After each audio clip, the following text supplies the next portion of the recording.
Ito ang pinaka-affordable na big bike ng Kawasaki, ang Dominar 400 UG. Gaano nga ba kaganda ang big bike na ito? Yan ang ating aalamin ngayon. Tara!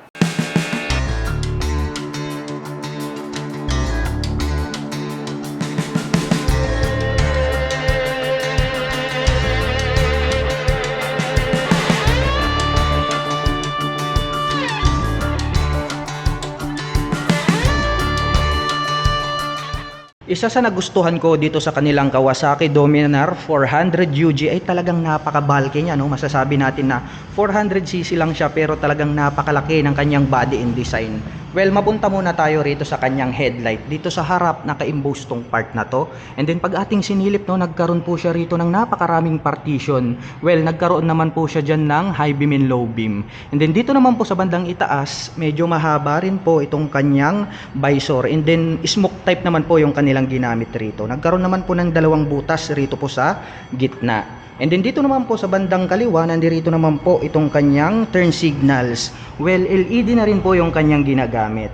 Pagdating naman po rito sa kanyang side cover, wala naman po tayong makikita rito na decal, which is yung pagkaka-finish is matte black, no? Talagang classic na classic yung kanyang dating. At ang pinaka nakakabighani dito mga ka-LM, napakaganda nitong kanyang inverted telescopic fork, no? Talagang silver na silver yung kanyang color. Very attractive, kitang-kita talaga natin nangingibabaw. And then talagang napakatik, no, ang kapal. And then nagkaroon po siya rito ng black color dito po sa tip, dito sa bandang gitna.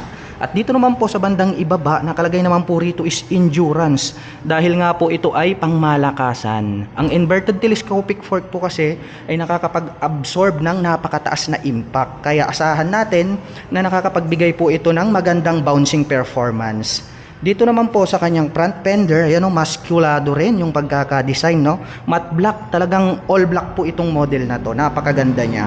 Mapunta naman po tayo rito sa kanyang single rotor disc brake. Napakalaki, no? So rounded naman po yung kanyang shape. Along with 2-pot caliper na vibre. So black naman po yung color. Ang kanya naman pong mags, nagkaroon siya ng two-tone color combination, no? Parang check na silver color, and then glossy black naman po itong kanyang mags. At pagdating naman po sa mga sukat ng gulong, ito po ay mayroong 110 by 70-17. Ang kanyang stock tires pang city riding condition. Well, idagdag ko lang mga ka-LM, ito pong ating Dominar 400 UG ay equipped na po pala siya ng dual channel ABS. Imagine mga ka-LM, both front and rear. So ang kagandahan naman niya, ng advantage niyan, pagdating naman po sa mga sudden stop, once po na ating pinihit itong ating front brake, hindi po maglalak itong ating mga preno dito sa harapan at doon sa likuran. Well, ang kagandahan niyan, nakakapagbigay po siya ng smooth na performance pagdating sa kanyang braking system. Well, mapunta naman po tayo rito sa kanyang fully digital meter panel. Yun, no? Maganda rin yung pagkaka-design, no? Nagkaroon po siya rito ng partition, so naging dalawa. Anyway, dito po sa baba, nandito yung kanyang mga indicators. At ito naman po yung kanyang LCD or yung screen display. Nagkaroon pa po siya rito ng pwedeng pagkabitan, no? So mayroong nakaabang rito sa bandang harapan. Pagdating naman po sa kanyang ignition, ito po ay equipped with mechanical key. Nandyan na rin po yung kanyang lock. At dito, may katabi po siya rito. Mayroon na din po pala siyang USB charging port. Well, ang kagandahan naman yan pagdating sa mga long rides driving situation, no, kapag halimbawa mayroon tayong dalang mga action camera or mobile phones, nating to worry about kapag nalobat, dahil mayroon po siyang integrated na USB charging port na kung saan ay pwede nating i-recharge ang ating mga gadgets. Mapunta naman tayo rito sa kanyang handlebar. Well, napaka-flawless, no? Itim na itim. At saka naked siya, syempre.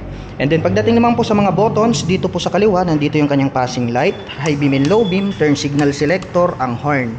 Sa kabila naman po, meron po siya ritong engine kill switch, which is pwede naman po nating i-turn off yung kanyang engine kapag ito po ay nagkaroon ng engine error or problem. Mayroon din po siyang turn on and off para po sa kanyang headlight at ang kanyang electric starter. Nandirito naman po itong kanyang front brake at nandirito yung kanyang clutch. And then napansin ko lang, no, napaka-porma nitong kanyang hand cover dito. Para siyang palikpik, no. Akala mo pakpak ng agila. Well, plus point yan, no. Napakaganda niya talagang pagmasdan. At ganun din mga ka-LM, pormadong-pormado na rin ito pong kanyang stock na side mirror. Dahon type naman po siya. Well, pag-usapan naman po natin itong kanyang napakalaki na fuel tank. Well, anyway mga ka-LM, ito po pala ay mayroong 13 liters na fuel tank capacity. Imagine, napakalayo na po yung inyong mararating in just one full tank. Well, silipin naman natin itong kanyang mga design dahil nga talagang very attractive, no? Nagkaroon po siya rito ng Dominar 3D emblem yan, magkabila. So talagang masasabi natin agaw pansin, chrome yung color. And then nagkaroon po siya rito ng, I don't know kung ano to parang digital display. And then nagkaroon pa po siya rito ng 2 button selector. Well, very attractive yan kakaiba. Nandirito po siya on top of this fuel tank. Well, nandirito naman po itong kanyang fuel tiff. So, glossy black naman siya, no? Ang ganda ng pagkaka-finish. So, mayroon pa po siya ritong additional na sticker, no? Nandirito na po siya naka-built-in. Well, additional forma naman yan. Silipin naman natin dito sa kanyang side cover. Napaka-brusko, no? Kasi nagkaroon po siya rito ng extension cover. And then, naka-direct po siya mismo dito sa kanyang fuel tank. At nagkaroon naman po siya rito ng parang honeycomb, no, na pagkaka-design. Sharp din yung mga edges. Well, masasabi ko lang maganda yung pagkaka-disenyo. At the same time, syempre, gaya ng sabi ko sa inyo, matte black yung color. And then talagang classic na classic yung kanyang dating. Well, ang kagandahan niyan, mayroon na din po pala itong built-in na crash guard. Ayan, no, mayroon na siya rito. Nagkaroon pa ng additional rito. Which is protection naman natin yan kung sakali naman po natutumba itong ating big bike. So may iwasan po natin na magkaroon ng galos itong ating alaga. And then dito naman po sa kanyang engine, nagkaroon naman po siya rito ng Kawasaki logo at Bajaj.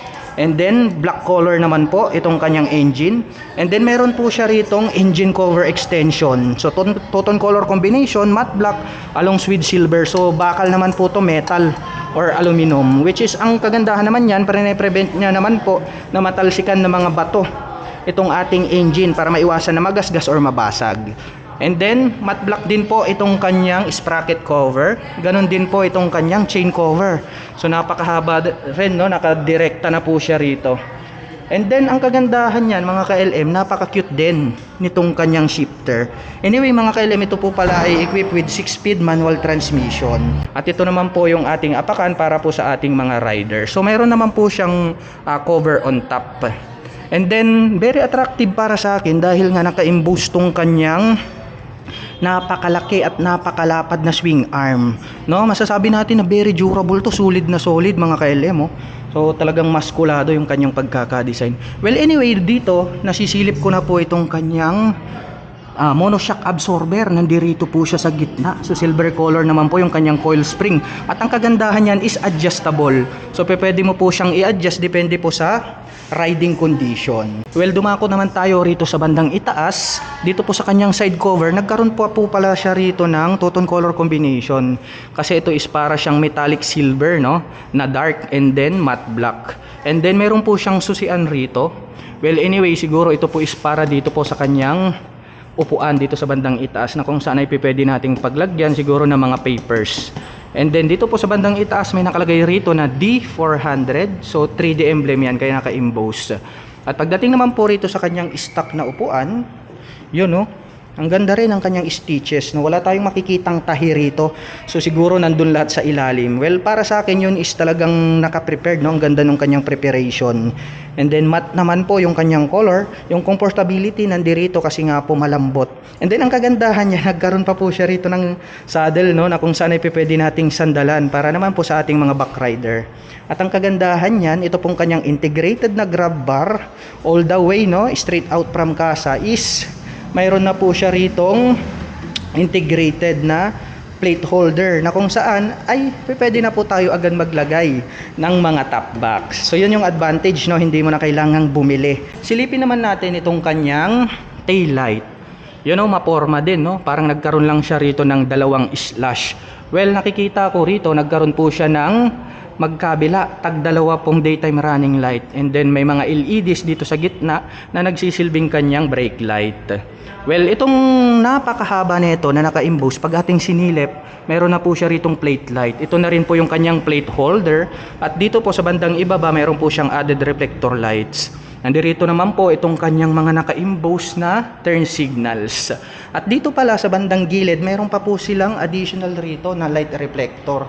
Well, pagdating naman po sa mga crossing, no, kitang-kita kapag ikaw po ay tatawid.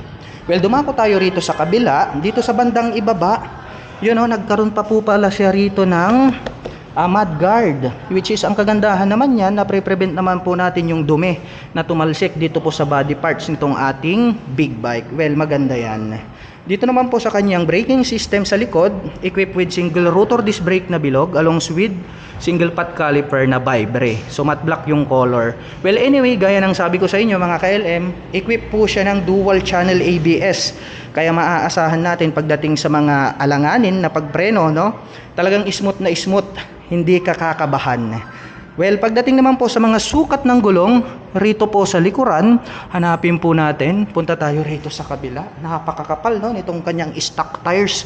Well, ito po ay mayroong 150 by 60-17. Well, ang kagandahan naman yan, pag napakakapal ng gulong mo sa likuran or harapan, nakakapagbigay po yan ng added stability in any road condition. Well, para sa akin na very attractive itong kanyang stock pipe dahil nga po ito ay nagkaroon ng dalawang tambutso rito na parang robotic yung pagkaka-finish, no? So matte black yung color, para sa akin na-appreciate ko talaga siya kasi nga classic na classics. Modern yung kanyang design pero classic yung kanyang pagka-approach. Yung kanya naman po ritong tip is napakaganda, nagkaroon ng dalawang butas rito na parang machine gun. Ganon din naman po itong kanyang heat protection guard, nagkaroon ng dalawang butas rito. So metal po siya. And then syempre black yung color, kaya nga sabi ko sa inyo, black is more beautiful. At dito naman po sa gitna nandirito yung kanyang foot brake. Well, metal naman yung kanilang ginamit rito, parang alloy, no? So nandirito yung kanyang foot brake para sa ating rear braking system. At pagdating naman po rito sa kanyang engine, dito po sa left side, nakalagay naman po rito is DTSI triple spark. Well, mayroon po kasi itong tatlong spark plug na siya po yung sumusunog sa mixture ng gasoline at saka hangin. Kaya nakakapag-provide po siya ng more power, less fuel, and then less emission. Kaya maaasahan natin na yung performance nitong kanilang Kawasaki Dominar 400 UG ay outstanding. At ang atin pong Kawasaki Dominar 400 UG ay meron pong 157mm na seat height. Imagine mga KLM, napakababa nun. Ngayon subukan nating sakyan para malaman natin. Yan, oh, lapat na lapat yung ating paa dito po sa ground. Kaya masasabi natin na very comfortable ito para sa tulad ko na 5'6" in height. At pagdating naman po sa kanyang engine specifications, ang atin pong Dominar UG ay mayroon pong 400 cubic centimeter engine displacement, naka 4-stroke single cylinder, naka dual overhead cam, at nakakapag-provide naman po ito ng maximum power na 39.4 HP at 8,650 RPM, habang nakakapagbigay naman po ito ng maximum torque na 35 Nm at 7,000 RPM. At ang bigat naman po ng motorsiklong ito ay mayroon pong 184 kg. At ang presyo po ng Dominar 400 UG ay nagkakahalaga po ng 210,900 pesos. Yan po yung kanyang cash price SRP at included na rin po dyan yung kanyang 3 years registration. At para naman po sa mga balak kumuha ng hulugan, kailangan pong mag-down payment ng 36,800 pesos. At mayroon pa po itong additional na 9,387 pesos para naman po sa kanyang insurance. Ito ay para lamang po doon sa mga kukuha ng hulugan. At pagdating naman po sa kanyang monthly installment, ito po ay mayroong 9,351 pesos sa loob ng 3 taon.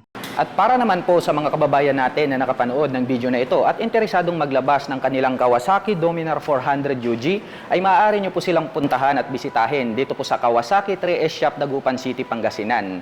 At para naman po sa mga kababayan natin na nais magpunta rito, ang kanila pong operation time is starting 8:30 AM until 5:30 PM from Monday to Saturday.